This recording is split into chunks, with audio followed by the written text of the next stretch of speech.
चारण कन्या जोबनवंती चारण कन्या आंख चरंती चारण कन्या जगदंबासी चारण कन्या चारण कन्या चारण कन्या એ ચારણ કન્યા કોણ હતી?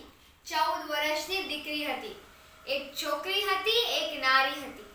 હું પણ એક નારી છું. બધાને મારા નમસ્કાર.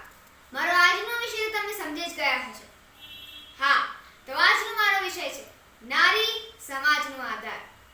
ગુજરાતી સાહિત્યના સુવર્ણ કવિ શ્રી ઝવેરચંદ મેઘાણીની રચના ચારણ કન્યાનો ઉલ્લેખ કરવાનો મારો માત્ર એ જ કહેવાનો આશય હતો કે તેમાં નારીનું એવું સત્ય ચિત્ર દોરવામાં આવ્યું છે જે ખાલી ઘરનું ગૌરવ નથી પરંતુ સમાજનો આધાર છે. તે દીકરીમાં સંસ્કાર છે, હિંમતથી ભરપૂર છે, સાહસિકતા છે અને પોતાનું અસ્તિત્વ સમાજને અર્પણ કરે છે. નારી તો માત્ર ઘર સુધી સીમિત નથી હોતી, એ તો ઘરની દિવાલોથી પણ આગળ વધીને સમાજને પ્રકાશ આપે છે. નારી એ એવો અવિનાશી પ્રકાશ છે જેને કોઈ દિવસ બંધ નથી કરી શકાતો. જેમ સૂર્ય પોતાના તેજથી આખા જગને ઉજાગર કરે છે, તેમજ નારી પોતાના પ્રભાવથી આખા સમાજને પ્રેરણા આપે છે. તેના ખોળામાં જીવનની પહેલી ક્ષણ શરૂ થાય છે. એટલે તો કહે છે કે એક શિક્ષિત નારી આખા કુટુંબ નહીં પરંતુ આખા સમાજને શિક્ષિત કરે છે. આગળ વાત કરું તો સૂર્યની આભા અને જલબિંદુના સુંદર સંયોગથી રચાતું 7 રંગનું રચનાત્મક મેઘધનુષ આપણે બધાએ જોયું હશે, જે વાસ્તવમાં એક જ સૌમ્ય શક્તિથી વિભાજિત થઈને 7 રંગનું મનોહર દ્રશ્ય આપે છે. બસ આવી જ મહત્વતા ધરાવતી શક્તિ છે નારી શક્તિ. નારીના અનેક રંગરૂપો, પ્રેમ, સાહિત્ય, શક્તિ, સાહસિકતા અને તેમાંથી બનેલી મૂર્તિ એટલે કે નારી. આનું ઉદાહરણ નવદુર્ગાના 9 સ્વરૂપે જોવા મળે છે.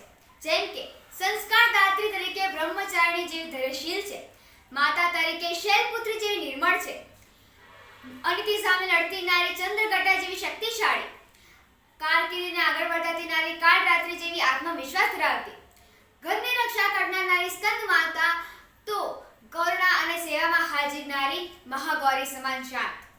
નવદુર્ગાના 9 સ્વરૂપો જેમ જીવનના 9 પાઠ આપે છે, તેમજ નારીના સ્વરૂપો સમાજને જ્ઞાન, પ્રેમ અને સાહિત્યની પ્રેરણા આપે છે. તમે તમારું જીવન કોઈ પણ નારી, એ તમારી માતા હોય, બહેન હોય, પુત્રી હોય કે પત્ની હોય, તેના વગર કલ્પી શકો છો? 2 સેકન્ડ માટે કલ્પી જુઓ. શું જવાબ મળે? ના, નથી કલ્પી શકતા. કારણ કે માતા સંસ્કારની ગંગા છે, બહેન સ્નેહનો સંગમ છે, પત્ની સહચારિણી છે, પુત્રી કુટુંબનો અભિમાન છે. જ્યાં નારી છે ત્યાં શક્તિ છે, જ્યાં નારી છે ત્યાં પ્રગતિ છે. આ વાતનું સાક્ષી ઇતિહાસ પણ આપે છે. રાણી લક્ષ્મીબાઈએ જ્યાં તલવાર ઉઠાઈને યુદ્ધ કર્યું, કસ્તુરબા ગાંધીએ ત્યાગ અને સંઘર્ષ સાથે પોતાના આઝાદીના આંદોલનને બીજા પેર પર પહોંચાડ્યો, ત્યારે સાવિત્રીબાઈ ફૂલે નારીઓના શિક્ષણ માટે આખા સમાજને એક કર્યું. ઓપરેશન સિંદૂર આજનું તાજું ઉદાહરણનો ઉલ્લેખ કરું તો સીમા પર ગાજતું યુગ, ગોળીઓનો વરસાદ, ત્યાં પણ નારી ઊભી રહી, સંકલ્પે મજબૂત આધાર. ઓપરેશન સિંદૂરની શૂરવીર દીકરીઓએ રાષ્ટ્રના માથા પર વિજયનું લાલ કંકુ મૂકી દીધું. દીકરી ખાલી ઘરનો દીવો નથી, એ જો દીવાનો દીવતો છે જે અંધકાર ચીરે છે. એની આંખોમાં માતૃત્વનો સ્નેહ છે, પરંતુ એ જ આંખોમાં શૌર્યની જ્વાળા જગે છે. એટલે તો કહેવાય છે નારી છે તો સમાજ છે, નારી છે તો રાષ્ટ્ર છે. જ્યારે આવી શૂરવીર નારીઓ પોતાના રાષ્ટ્ર માટે લોહી વહાવે છે, ત્યારે સમાજના કેટલાક ખૂણામાં તેનો ઉપહાસ કરવામાં આવે છે. ક્યારેક તેને નીચી જાત કહીને અવગણના કરવામાં આવે છે, તો ક્યારેક તેના ક્ષમતાઓ પર સવાલ ઉઠાવવામાં આવે છે, તો ક્યારેક દાંપત્ય જીવનમાં તેને એક રમૂજનો વિષય બનાવવામાં આવે છે. નારી એક રમૂજનો વિષય નથી, એ તો શક્તિનો પ્રતીક છે. આપણા શાસ્ત્રોમાં લખેલું છે યત્ર નાર્યસ્તુ પૂજ્યન્તે રમન્તે તત્ર દેવતા, અર્થાત જ્યાં નારીનું પૂજન થાય છે ત્યાં દેવતાનો વાસ છે.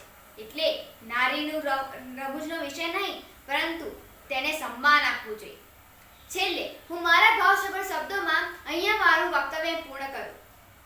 નારી એવું ફૂલ છે જે પોતાની સુગંધથી આખા સમાજને ભરે છે. નારી એવું ફૂલ છે જે પોતાની સુગંધથી સમાજને ભરે છે. નારી એવી પ્રકાશ છે જે અંધકાર દૂર કરે છે.